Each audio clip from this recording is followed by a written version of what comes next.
नमस्कार, सुवर्णाज किचनमध्ये मी सुवर्णा तुमच्या सगळ्यांचे स्वागत करीत आहे. तर आज आपण करणार आहोत कोंड्याच्या पापड्या. हा गव्हाचा कोंडा आपण 3 दिवस चांगला वाळून घेतलेला आहे. आता आपण हा मिक्सरच्या भांड्यात टाकून बारीक करून घेणार आहोत. अशा प्रकारे आपण गव्हाचा कोंडा मिक्सरमधून बारीक करून घेतलेला आहे. हा आता एक डबा झालेला आहे. आता ह्या एक डब्या गव्हाच्या कोंड्यासाठी आपण अर्धा डबा ज्वारीचं पीठ घेणार आहोत आणि ते एकत्र करणार आहोत. असा एक डबा भरून गव्हाचा कोंडा झालेला आहे. त्याला आपण अर्धा डबा ज्वारीचं पीठ असं एकत्र करून घेणार आहोत. हे सगळं एकत्र करणार आहोत.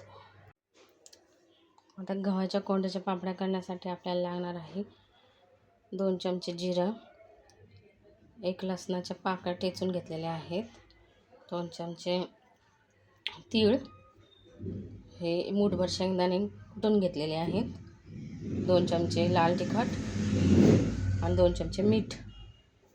आता आपण पाणी आदण ठेवणार आहोत. आता आदण ठेवण्यासाठी आपण पातेल्यात 2 चमचे तेल टाकून घेतलेलं आहे. ते गरम झालं की आपण हे जिरे टाकून घेणार आहोत. त्यामध्ये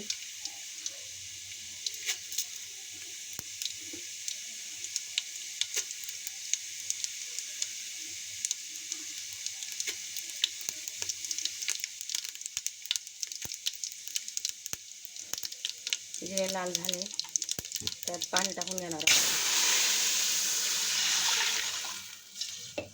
आपण अर्ध पातेले भर पाणी टाकणार आहे आणि ते उकळून घेणार आहोत. असे आपण आदण ठेवलेलं आहे.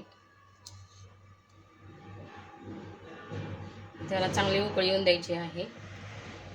आणि जे आपण गव्हाचा कोंडा आणि ज्वारीचं पीठ एकत्र करून ठेवलं ते जरा ओलं करून घेतलेलं आहे, म्हणजे ते त्याच्या गाठी होणार नाहीत पाण्यामध्ये. त्याला चांगली उकळी येऊन द्यायची. आता या पाण्याला चांगली उकळी आलेली आहे. त्यातनं आपण अर्धा पातेलं पाणी काढून घेणार आहोत. आणि शिजताना जर कमी पडलं तर हे पाणी आपल्याला वापरता येतं. आता लसूण घालून घेणार आहोत.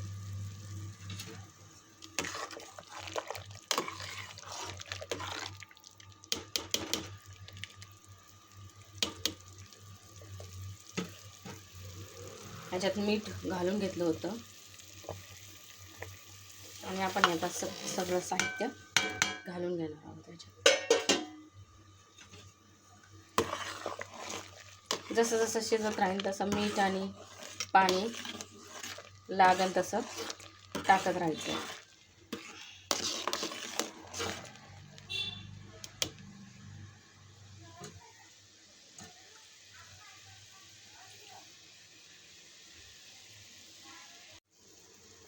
अशी छान उकळी आल्यानंतर आपण जे कोंडा आणि ज्वारीचं असं पाणी घालून केलं होतं ते याच्यात टाकून घ्यायचं.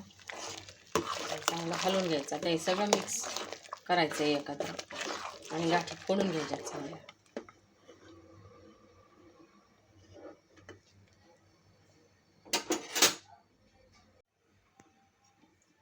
अशा प्रकारे सगळं एकत्र करून त्याच्या गाठी फोडून घ्यायच्या. 15-20 मिनटं मध्यम गॅसवर झाकण ठेवून शिजवून घ्यायचं.